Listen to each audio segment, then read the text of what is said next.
लातूर जिल्हा परिषदेच्या निवडणुकीच्या संबंधाने लातूर जिल्ह्यामध्ये भारतीय जनता पार्टी आणि महायुती ही बहुमताने निवडून येईल। आमचे सर्व आमदार, आमचे निलंगेकरजी, कराडजी, अभिमन्यू पवारजी, आमच्या अर्चनाताई चाकूरकरजी, बसवराज पाटीलजी, आमच्या सर्व कोर कमिटीच्या माध्यमातून जे आम्ही या ठिकाणी मतदारापर्यंत पोहोचण्याची योजना तयार केली आहे। केंद्र सरकार, राज्य सरकार, डबल इंजिन सरकारच जिल्हा परिषदेच्या माध्यमातून लातूर जिल्ह्याचा विकास करू शकतं, हा कॉन्फिडन्स आम्ही लातूरच्या जनतेमध्ये मतदारामध्ये नेण्याचा प्रयत्न करतो आहे। आणि मला विश्वास आहे की लातूरची जनता ही केंद्र राज्य सरकारच्या योजना करता आणि जिल्हा परिषदेच्या माध्यमातून विकसित लातूर करण्याकरता आम्हाला मदत करेल असा विश्वास मला आहे। शेतकऱ्यांच्या कर्जमाफी संदर्भामध्ये आपण आवाहन करतायत की शेतकऱ्यांनी जमिनी विकू नये वगैरे। मी काल लातूर आणि धाराशिवच्या शेतकऱ्यांना एक आव्हान केलं आहे, कारण लवकरच पुणे, पश्चिम महाराष्ट्र, मराठवाड्याचा जो भाग आहे लातूर आणि धाराशिव जिल्हा यामधून जो हायस्पीड कॉरिडॉर जातो आहे, पुणे हैदराबाद हायस्पीड कॉरिडॉर, यातनं एक मोठं परिवर्तन, खूप मोठं परिवर्तन लातूर आणि धाराशिव जिल्ह्यामध्ये होणार आहे। त्यामुळं शेतकऱ्याची आता फसवणूक होऊ नये, या भागामध्ये लोक येतील, शेतकऱ्याची फसवणूक करतील, त्यापेक्षा शेतकऱ्यांनी 5-10 वर्ष थांबलं तर चांगल्या पद्धतीने त्यांच्या जमिनी अधिक किमतीच्या होतील आणि एक समृद्ध शेतकरी या भागामध्ये तयार होईल। त्यामुळं येणारे प्रकल्प लक्षात घेता लातूर आणि धाराशिव जिल्ह्यातले केंद्र सरकारचं विशेष लक्ष धाराशिव लातूर जिल्ह्यावर आहे, राज्य सरकारचं लक्ष आहे।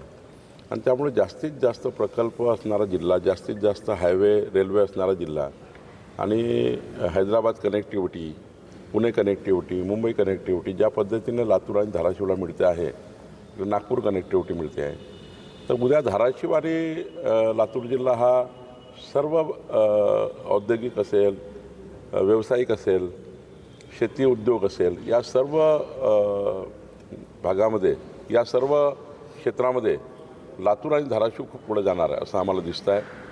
खूप भविष्य आहे लातूर आणि धाराशिवला। त्यामुळं शेतकऱ्यांनी जमिनी विकू नये अशी विनंती मी केली। आणि दुसरं, आमच्या सरकारने एक संकल्पनामा दिला होता की आमच्या सरकारच्या कार्यकाळामध्ये जो अत्यल्प उदारक आहे आणि जो शेतकरी कर्जमाफी करता दिलेच पाहिजे असा आहे, अशाकरताही सरकार प्रयत्न करत आहे की अशा शेतकऱ्याची कर्जमाफी झाली पाहिजे। सर, काल बोलताना आपण एक हे केलं होतं की त्या कर्जमाफीमध्ये कोणते शेतकरी पात्र असणार आहेत, कोणाकोण? मी असं म्हटलं आहे की समृद्ध शेतकऱ्यांनी कर्जमाफीचा फायदा घेऊ नये। गाडी, घोडा, बंगला, मर्सिडीज कार, फार्म हाऊसेस आहे, समृद्ध आहे, तो स्वतः कर्ज भरू शकतो, अशा शेतकऱ्यांनी कर्जमाफीची गरज नाही। कर्जमाफीची कुणाला गरज आहे याचा एक क्रायटेरिया ठरणार आहे। प्रवीण परदेशी समिती यावर काम करता आहे, लवकरच रिपोर्ट येणार आहे। 2 विषयावर काम करता आहे, एक तर कर्जमाफी करणे आणि दुसरा शेतकरी पुन्हा कर्जात जाणार नाही याकरता करावयाच्या उपाययोजना। या दोन्ही बाबीवर आमची प्रवीण परदेशी समिती काम करत आहे आणि मला वाटतं याचा रिपोर्ट लवकरच येईल आणि सरकार त्यानंतर यावर काम करणार आहे। सर, अजित पवारांच्या विमान अपघातावर आता घातपाताचा संशय व्यक्त करण्यात येतो, संजय राऊतांनी देखील तसा संशय व्यक्त केला। महाराष्ट्राचे संस्कार, संस्कृती घातपाताची नाही आहे। अजितदादा अजातशत्रू होते, अजितदादाबद्दल कोणी असा विचार करू शकत नाही, पण तरी जर काही शंका एकही व्यक्तीच्या मनात आली असेल महाराष्ट्राच्या, तो कुठल्याही पक्षाचा असो, विरोधी पक्षाचा असो, आमच्या पक्षाचा असो, एक जरी व्यक्ती संशय घेत असेल की तो घातपात आहे किंवा अजून काही, त्याची चौकशी हे करण्याची सरकारची तयारी आहेच आणि सरकार चौकशी करतेच आहे। ब्लॅक बॉक्स हा सर्वश्रुत असतो, त्यात सर्वच कळतं की काय झालं आहे, विमानात काय घडलं, विमानात काय बोलचाल झाली, विमानामध्ये काय परिस्थिती निर्माण झाली, सर्व ब्लॅक बॉक्समध्ये आलं असतं। आणि त्यामुळे मला वाटतं त्यातून सर्व सत्य समोर येणार आहे की बाबा जे काही आहे ते सूर्यप्रकाशात सत्य असणार आहे। आणि मी तुम्हाला सांगतो, हे किती काही बोललं तर हे बाकीसारखं राज्य नाही आहे, आपलं राज्य हे सुसंस्कृत आहे. किती वैमनस्य कुणाचं असेल कुणाचं आणि कोणी घातपात करायचा विचार केला महाराष्ट्रात तर ती या महाराष्ट्राला पटत नाही. शेवटी अजितदादाचा कोणी घात करू शकत नाही या मताचे आम्ही आहोत. कारण अजितदादाला मी मागच्या 22 वर्षापासून त्यांचा पारिवारिक घरगुती माझे संबंध आहेत. त्यांनी जे काही कमवलं आहे सर्वच पक्षामध्ये सर्वच मित्रता कमवली आहे आणि त्यांना अशा प्रसंगाला घातपात प्रसंगाला समोर जावं लागेल असं मला कधीच वाटत नाही. पण तरी शंका आली आहे तर शंकेचं निराकरण झालं पाहिजे.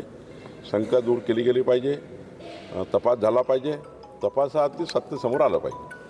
मुख्यमंत्री लाडकी बहीण योजना जी आहे त्या योजनेला अजितदादांचं नाव द्यावं अशा प्रकारची मागणी आता शेवटी महायुतीचे आमचे सर्व लोक बसून आम्ही समन्वय समितीमध्ये आहोत. मी स्वतः आहे. त्यामुळं ज्या काही मागण्या असतील जे काही भावना असतील शेवटी अजितदादाच्या स्वप्न जे आम्हाला माहिती आहे महाराष्ट्राविषयीचे ते स्वप्न पूर्ण करणे, अजितदादाबद्दलच्या ज्या भावना आहेत त्या जनतेच्या भावना पूर्ण करणे, अजितदादांच्या जे विचार केलेला डेव्हलपमेंट हे पूर्णत्वास नेणे, या सर्व गोष्टी आम्ही आमचं सरकार करणार आहे. अजितदादा हयात नाही म्हणून त्यांच्या स्वप्नाला किंवा त्यांच्या संकल्पाला आम्ही कधीच मागे सोडणार नाही. आदरणीय सुनेत्रा वहिनी आहे त्यांनी त्या ठिकाणी अजितदादाच्या भरपूर विषय त्यांना माहिती आहे. त्यांचे विजन काय महाराष्ट्राबद्दल हे माहिती आहे. त्यामुळे सुनेत्रा वहिनी आम्ही सर्व बसून अजितदादाच्या भावना, अजितदादाबद्दलच्या भावना, अजितदादाचे स्वप्न संकल्प आम्ही पूर्ण करू. सर, लातूर की क्या स्थिति है बीजेपी की अगर देखी जाए तो? बीजेपी लातूर में नंबर 1 की पार्टी रहेगी और मुझे विश्वास है कि हमारे संभाजी पाटिल निलंगेकर जी, रमेश अप्पा कराड जी, हमारे अभिमन्यु पवार जी, हमारी अर्चना ठाकुरकर जी, बसवराज पाटिल जी, हमारे जिला अध्यक्ष, ये सब मिलकर जिस प्रकार से हमने प्लान किया है कि केंद्र सरकार राज्य सरकार की योजना को हम हर घर पहुंचाने का प्लानिंग कर रहे हैं. विकसित लातूर के लिए जिला परिषद लातूर भारतीय जनता पार्टी महायुति की होनी चाहिए. आगे डेवलपमेंट का, आखिर चुनाव तो डेवलपमेंट के लिए होता है. जब डेवलपमेंट की बात करें तो केवल बीजेपी और अलायंस ही डेवलपमेंट कर सकता है क्योंकि दोनों सरकारें जो देने वाली है वो बीजेपी अलायंस की है. तो हमने ये कहा है जनता को कि